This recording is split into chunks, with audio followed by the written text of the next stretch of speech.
Pancasila tidak hadir begitu saja, melainkan melalui perjalanan sejarah yang panjang, sejak sidang BPUPK, Piagam Jakarta hingga pengesahan dalam Undang-Undang 1945, para pendiri bangsa berjuang merumuskan dasar negara yang dapat menyatukan seluruh rakyat Indonesia. Perjalanan ini kemudian berlanjut dalam konteks sejarah bangsa dari masa ke masa. Awal kemerdekaan, TRIS, demokrasi terpimpin, Orde Baru hingga reformasi. Sebagai generasi muda, penting bagi kita untuk tidak hanya memahami peristiwa-peristiwa itu, tetapi juga merefleksikan pelajaran yang dapat diambil untuk menghadapi tantangan zaman sekarang. Proses lahirnya Pancasila. 1. Sidang BPUPK atau Badan Penyelidik Usaha-Usaha Persiapan Kemerdekaan 29 Mei sampai dengan 1 Juni 1945. BPUPK dibentuk oleh Jepang untuk mempersiapkan kemerdekaan Indonesia. Dalam sidang ini muncul gagasan dasar negara dari beberapa tokoh. Yang pertama, Muhammad Yamin menyampaikan 5 asas dasar negara secara lisan pada tanggal 29 Mei. Yang kedua, Supomo menyampaikan pandangannya dari segi negara integralistik pada tanggal 31 Mei. Yang ketiga, Insinyur Soekarno menyampaikan pidatonya pada 1 Juni 1945 yang menyebut 5 prinsip, kemudian dikenal sebagai Pancasila. Nama Pancasila itu diberikan oleh Soekarno. 5 sila versi Soekarno awal. Yang pertama, kebangsaan Indonesia. Kedua, internasionalisme atau peri kemanusiaan. Ketiga, mufakat atau demokrasi. 4, kesejahteraan sosial. 5, ketuhanan yang berkebudayaan. 2. Piagam Jakarta atau Jakarta Charter, 22 Juni 1945. Dibentuk Panitia 9 untuk merumuskan dasar negara yang kompromistis. Hasilnya adalah Piagam Jakarta yang memuat rumusan Pancasila versi kompromi antara nasionalis dan tokoh Islam.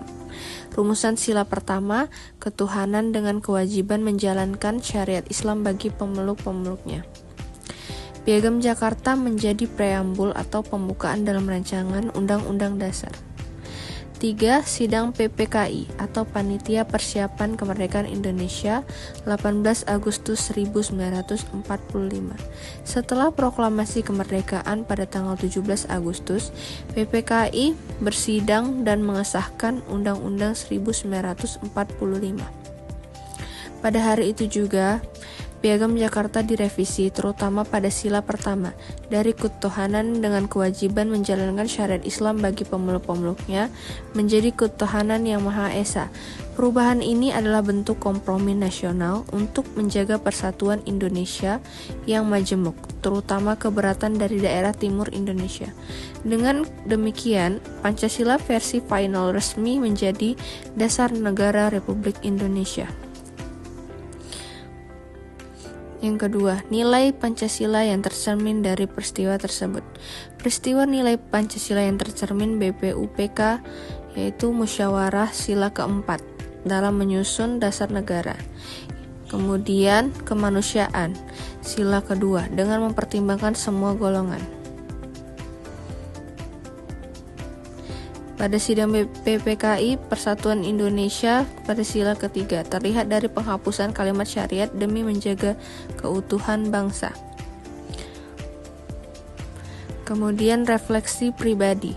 Pelajaran yang dapat diambil adalah Pancasila lahir dari semangat dialog, kompromi, dan gotong royong. Tidak ada satu kelompok pun yang memaksakan kehendak. Perbedaan pendapat bukanlah penghalang, tetapi kekayaan bangsa yang bisa dirajut dengan semangat persatuan. Relevansi bagi generasi muda saat ini. Di tengah polarisasi hoaks dan intoleransi di era digital, generasi muda perlu kembali pada nilai dasar Pancasila, yaitu mengutamakan musyawarah bukan debat destruktif, menjaga toleransi dan keberagaman sebagai kekuatan bangsa, aktif dalam membangun keadilan sosial melalui peran di masyarakat, teknologi, dan pendidikan. Kesimpulan, proses lahirnya Pancasila menunjukkan bahwa kebesaran bangsa tidak terletak pada keseragaman, melainkan kemampuan berdialog dalam keberagaman. Semangat ini masih relevan, terutama bagi generasi muda yang akan memimpin masa depan Indonesia di tengah tantangan global. Sekian dari saya. Assalamualaikum warahmatullahi wabarakatuh.